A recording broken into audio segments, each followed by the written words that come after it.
शेतकऱ्यांच्या कर्जमाफीच्या वाढीव मागण्यांसाठी आमदार रोहित पवार आज पंढरपूरमध्ये अन्नत्याग आंदोलन करणार। सकाळी 11 वाजता अन्नत्याग आंदोलनाला सुरुवात होणार आहे। मात्र या आंदोलनापूर्वीच जागा बदलण्यावरून प्रशासन आणि रोहित पवार आमने सामने आले। आमदार रोहित पवार यांच्याकडून छत्रपती शिवाजी महाराज चौक इथल्या जागेवर आंदोलनासाठी मंडप उभारण्यास सुरुवात झाली होती। मात्र प्रशासनाने या जागेवर परवानगी नाकारली। सध्या अधिक महिना सुरू असल्यामुळे पंढरपूर नगरीमध्ये विठ्ठल दर्शनासाठी देशभरातून हजारो भाविक आणि पर्यटक दाखल होत आहेत। मुख्य चौकात आंदोलन झाल्यास मोठी वाहतूक कोंडी होऊन भाविकांना नाहक त्रास होईल असं कारण पुढे करत प्रशासनाने मुख्य चौकाऐवजी पाठीमागे असलेल्या टिळक स्मारक पटांगणावरती आंदोलन करण्याची तयारी दर्शवली आहे। मात्र आमदार रोहित पवार आणि त्यांच्या सहकाऱ्यांनी प्रशासनाचा हा प्रस्ताव धुडकावून लावलाय। त्यामुळे पोलीस आणि कार्यकर्त्यांमध्ये आज पंढरपुरात मोठा संघर्ष होण्याची दाट चिन्ह आहे। दरम्यान विधान परिषद निवडणुकीची आचारसंहिता आणि पंढरपुरातील अधिक मासाच्या गर्दीमुळे लोकांची गैरसोय होईल। त्यामुळे रोहित पवारांनी आंदोलनाबाबत विचार करावा असं सोलापूरचे जिल्हाधिकारी एस कार्तिकेयन म्हणाले।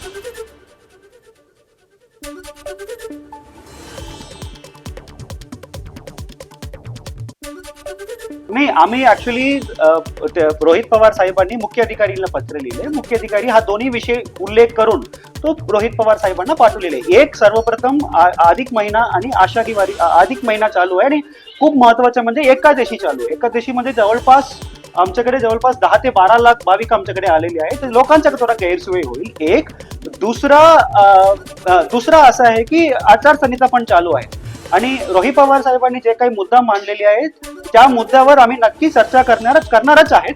पण मी त्यांना साहेबांना विचार करायला लिहिलेलं आहे।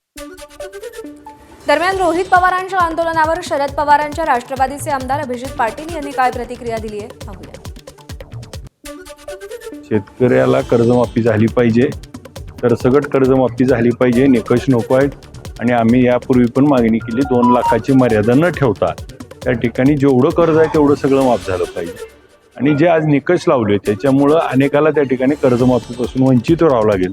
त्या विषयावर अधिवेशनात देखील आम्ही याच्यावर आवाज उचलला आहे आणि उद्याच्या पण आवाज उचलणार आहे। त्यामुळे शेतकऱ्याच्या बाजूने असणारे आम्ही पोर आहोत, कार्यकर्ते आहोत।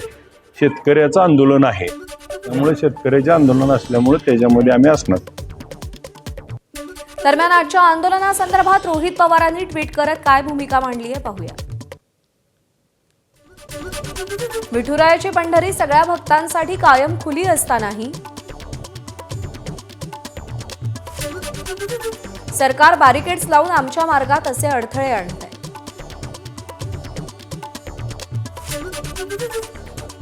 कितीही अडथळे आणले तरी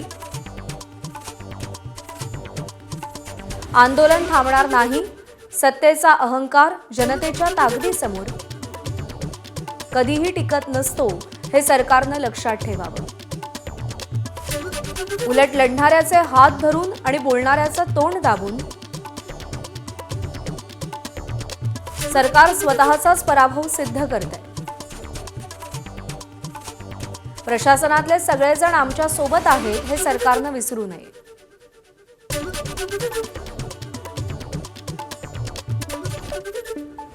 देशाच्या राजकारणात गटांगळ्या खाणाऱ्या ममतांच्या तृणमूलला सोनिया गांधींनी विलिनीकरणाची ऑफर दिली आणि त्याचवेळी काँग्रेसमधून फुटलेल्या सगळ्या पक्षांनी काँग्रेसच्या झेंड्याखाली एकत्र यावं असा सल्ला ठाकरेंच्या शिवसेनेनं दिला। त्यामुळे शरद पवारांची राष्ट्रवादी काँग्रेसमध्ये विलीन होणार का याची जोरदार चर्चा सुरू झाली। विशेष म्हणजे संजय राऊतांच्या सूचनेची नोंद घेऊ असं वक्तव्य करत सुप्रिया सुळेंनी सावध प्रतिक्रिया दिली। शरद पवारांनी पुढाकार घ्यावा असं म्हणत राऊतांनी आपल्या सूचनांचा प्रस्ताव कायम ठेवला। त्यावर सुप्रियांची प्रतिक्रिया अतिशय बोलकी ठरली आहे। सुप्रियांनी पूर्णपणे नकारात्मक प्रतिक्रिया दिली नसल्यानं चर्चांना उधाण आलंय। त्यामुळे शरद पवारांची राष्ट्रवादी नेमकं काय सुचवू इच्छितीये याविषयी तर्कवितर्क लढवले जात आहेत। काँग्रेस हा अधिक मजबूत व्हायला पाहिजे देशामध्ये। काँग्रेसमधून निघालेले जे लहान पक्ष किंवा नेते आहेत त्यांनी देशाची परिस्थिती समजून घ्यायला पाहिजे आणि त्यानुसार एक मजबूत अशी काँग्रेस, अखंड काँग्रेस एक प्रबळ पर्याय म्हणून देशामध्ये उभी राहायला पाहिजे। माननीय शरद पवारांनी ही जी विचारधारा किंवा भूमिका बनते एकत्र येण्याची, त्या संदर्भात जर त्यांनी नेतृत्व केलं, पुढाकार घेतला तर हा विचार खूप पुढे जाईल। राऊत साहेबांचं मत ते रोज अतिशय परखडपणे आणि देशाच्या हितासाठी मांडत असतात आणि अर्थातच एका सशक्त लोकशाहीमध्ये प्रत्येकाला आपलं मत मांडण्याचा अधिकार आहे. आणि संजय राऊत साहेब माझ्यासाठी एक मोठे भाऊ आहेत, त्याच्यामुळे त्यांनी जे काही सूचना दिल्या आहेत त्याची नोंद आम्ही प्रत्येक जे सूचना करतात त्याची आम्ही नोंद घेतो. दरम्यान राऊतांच्या वक्तव्यावर हर्षवर्धन सपकाळ यांना विचारलं असता राऊतांचं ते मत आहे असं सपकाळ म्हणाले. संजय राऊत असं म्हणाले की काँग्रेसच्या समविचारी पक्षांनी काँग्रेसच्या ते त्यांचं मत आहे, ते त्यांचं मत आहे. हो हो हो त्यांचं ते मत आहे आणि त्यांनी ते व्यक्त केलं आहे. बातमी राष्ट्रवादी अध्यक्षा सुनेत्रा पवारांच्या कठोर संदेशाची. अजित पवारांच्या करड्या शिस्तीत वाढलेल्या पक्षाची धुरा सांभाळण्याचं मोठं आव्हान सुनेत्रा पवारांसमोर आहे. त्यामुळे सुनेत्रांच्या नेतृत्वावरही अनेकदा प्रश्न उपस्थित केले गेले. अजित पवारांच्या निधनानंतर पार पडलेल्या राष्ट्रवादीच्या पहिल्या वर्धापन दिनाच्या कार्यक्रमात सुनेत्रांनी आपल्या कर्तव्य कठोर प्रतिमेचं दर्शन घडवत स्वकीयांचे चांगलेच कान टोचले. आतापर्यंत सगळं समजून घेतलं, यापुढे कोणाचाही अनावश्यक हस्तक्षेप होत असेल तर विचार केला जाईल असा थेट इशारा त्यांनी दिलेला आहे. त्यामुळे सुनेत्रांचा रोख नेमका कोणाकडे होता याची जोरदार चर्चा सुरू आहे. तसंच राष्ट्रवादीची बदनामी ही आपल्या सगळ्यांची बदनामी आहे. या संदर्भात कठोर भूमिका घ्यायची वेळ येणार नाही याची खबरदारी घ्यावी अशी तंबीही त्यांनी दिली आहे. दरम्यान राज्यसभेची उमेदवारीची संधी हुकल्यानं छगन भुजबळांनी व्यक्त केलेल्या नाराजीवरही तटकरे पटेलांनी जोरदार टोलेबाजी केली. त्यामुळे आव्हान वेळण्यासाठी आपण सक्षम असल्याचा संदेश स्वकीयांसोबतच मित्रपक्षांनाही देण्याचा हा सुनेत्रांचा प्रयत्न असल्याचं बोललं जातं. दादांनी त्यांच्या हयातीत सगळ्यांना, कार्यकर्त्यांना खूप समजून घेतलं, सगळ्यांचे हट्ट पुरवले, प्रेम केलं. यापुढे मी पक्षाच्या हिताला सर्वोच्च प्राधान्य देईन. कुणाचाही अनावश्यक हस्तक्षेप यामध्ये असेल तर नक्कीच विचार केला जाईल. दादा ज्याप्रमाणे पक्षहितासाठी कठोर निर्णय घेत होते त्याचप्रमाणे यापुढे असे निर्णय घेण्यास खरं तर माझ्या स्वभावाप्रमाणे जड जाईल, पण नक्कीच न्याय देण्यासाठी दादांच्या पावलावर पूरक जाण्याचा प्रयत्न मी सतत करत राहीन. पक्षाची होणारी बदनामी होणार नाही याची जबाबदारी माझ्यासह आपल्या सर्वांचीच आहे. मला या संदर्भामध्ये कठोर भूमिका घेण्याची वेळ येणार नाही याची सर्वांनीच खबरदारी घ्यावी. आपल्या सर्वांचे लाडके नेते आदरणीय अजितदादांना भावपूर्ण आदरांजली वाहते आणि त्यांना वंदन करते.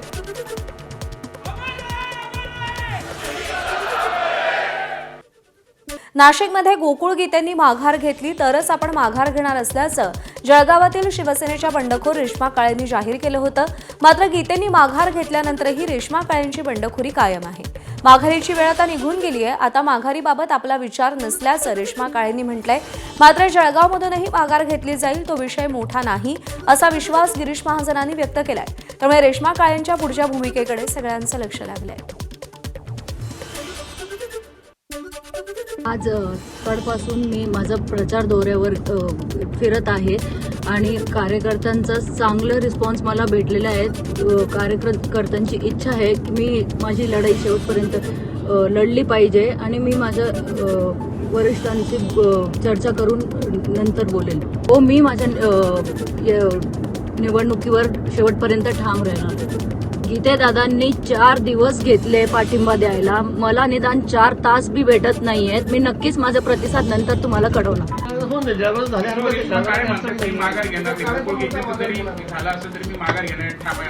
ते सेनापती सांगतील तिथे काही अडचण नाहीये जळगावची. नाशिक विधान परिषदेतील महायुतीतला तिढा सोडवल्यानंतर जळगावातील पेच सोडवण्याचे भाजप नेते गिरीश महाजन यांचे प्रयत्न सुरू आहेत. जळगावात गिरीश महाजनांच्या उपस्थितीत तब्बल 2 तास बैठक झाली. भाजपचे उमेदवार नंदकिशोर महाजन यांच्यासह रावेर आणि जळगाव लोकसभेचे दोन्ही जिल्हाध्यक्ष आमदार सुरेश भोळे, आमदार मंगेश चव्हाण यांची उपस्थिती होती. विधान परिषद निवडणुकीतील प्रचारासंदर्भात गिरीश महाजनांनी उमेदवारासह आमदार आणि पदाधिकाऱ्यांकडून आढावा घेतला. दरम्यान शिवसेनेच्या रेश्मा काळेंनी बंडखोरी केली. अमरावती विधान परिषद निवडणुकीसंदर्भात काँग्रेस उमेदवार रिंगणातून बाहेर होणार अशी चर्चा रंगू लागली आहे. काँग्रेस वंचित बहुजन आघाडीचे उमेदवार निलेश विश्वकर्मा यांना पाठिंबा देण्याची दाट शक्यता आहे. आज या संदर्भात मोठी घोषणा होऊ शकते. काँग्रेसचे अधिकृत उमेदवार हर्षजित देशमुख यांनी अघोषित माघार घेतल्याच्या पार्श्वभूमीवर काल रात्री खासदार बळवंत वानखेडे यांच्या संपर्क कार्यालयात झालेल्या स्थानिक नेत्यांच्या बैठकीमध्ये यावर चर्चा झाल्याची माहिती मिळते. काँग्रेस सेक्युलर वंचित सेक्युलर असं असताना आता उमेदवार वंचितचे रिंगणात उभे आहेत. त्यांना पाठिंबा अरे मी तेच सांगितलं तुम्हाला का सर्व नेते लोकांची जिल्ह्यातल्या यशोमती ताई असो, सुनील भाऊ असो, मी असो, खासदार साहेब असो, वीरेंद्र भाऊ असो, विलास इंगोले असो, या सर्वांच्या चर्चा झाल्या. चर्चा होऊन आता त्याच्यात काय निष्कर्ष निघते वर ह्या सगळ्या चर्चा करू आम्ही आणि त्याच्यात निर्णय काय घेतात त्या निर्णयाला आम्ही फॉलो करू. मागच्या वर्षी दिवाळीच्या तोंडावर एसटी कर्मचाऱ्यांचा संप मोडीत काढण्यासाठी जाहीर झालेली 58 कोटी रुपयांची पगारवाढीतील फरकाची रक्कम अद्यापही कागदावरच राहिली आहे. घोषणाला 7 महिने उलटून गेले तरी कर्मचाऱ्यांच्या हातात 1 रुपयाही पडलेला नाही. उपमुख्यमंत्री एकनाथ शिंदे यांनी दिवाळीपूर्वी पगारवाढीची घोषणा केली होती, पण तत्कालीन अर्थमंत्री अजित पवारांच्या संमतीविनाच घोषणा केल्यानं शिवसेना आणि राष्ट्रवादीचं मध्ये श्रेयवादाचं राजकारण रंगलं होतं. अजित पवारांच्या मृत्यूनंतर मुख्यमंत्री फडणवीसांकडे अर्थ खातं आलं, त्यामुळे रखडलेला निधी सुटण्याची अपेक्षा एसटी कर्मचाऱ्यांना होती. पण अर्थ विभागानं ही रक्कम देण्यास पुन्हा एकदा असमर्थता दर्शवली. देवेंद्र फडणवीस अर्थमंत्री झाल्यानंतर त्यांनीही यावर तोडगा न काढल्यानं आता हा वाद शिवसेना विरुद्ध भाजप असा रंगण्याची चिन्ह आहेत. मात्र राजकीय पक्षांच्या श्रेयवादात एसटी कर्मचाऱ्यांच्या पदरी मात्र निराशाच पडलेली आहे. गावातील अवैध दारूधंदे आणि गुन्हेगारी मोडून काढण्यासाठी पोलीस अपयशी ठरतात, तिथे महिलांनी हातात लाठी घेतली की काय जादू होऊ शकते याचं एक उत्तम उदाहरण नागपूर जिल्ह्यातून समोर आलंय. नागपूरच्या वल्ली गावातील रणरागिणींनी एकत्र येत अख्ख्या गावामध्ये दारूबंदी घडवून आणली आहे. वल्ली गावातील महिलांनी कोणावरही अवलंबून न राहता स्वतःचं शक्ती महिला कमांडो दल स्थापन केलं. गेल्या 2 वर्षांपासून या रणरागिणी रोज संध्याकाळी गावामध्ये सिंघम स्टाईलनं गस्त घालतात आणि अवैधरित्या कोणी दारू विक्री करतंय का, कोणी गावात दारू पिऊन आलंय का यावर पाळत ठेवतात.